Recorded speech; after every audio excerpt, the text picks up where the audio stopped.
Prikladanje sigurnosti u agraru máme na všetky boky. Malým mljekarom ohraničujú otkup mlijeka, scujú za vašic, a ani tým, co karmia svinje i bojačky, nič nie lepše.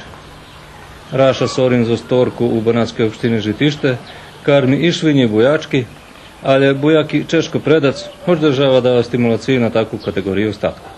10.000 nije mala para, da kažemo, ali džava kad mi to ne dobijemo onu cenu realnu za te bikove, nego to klanjičari koriste. Oni idu, kaže sa papirima je toliko, bez papirima je toliko, znači da koristi nas. Odkupljivače še monopolistično spravuju, bo znaju, že ljem preg njih može dostat potvrdzenja, že statok predati, da znižuju cenu, a ljem s tim potvrdzenjom može vytvoriť stimulaciju. Parasti bi voljeli kad bi mogli predavati znaš ljebodno, da to da veci. Naš sobešednik bi mogli trimati 100 bojački, ali za teraz je na 70, bo celjata drahi, a bojaki tunji. Karmi ih u troch kategorijah, ta každi 3-4 mešaci ma za predaj po 24-25 svalati, ali mu u ostatnjem turnusu 12 zostalo nje predati i karmi ih za darmo, čekajući kupca.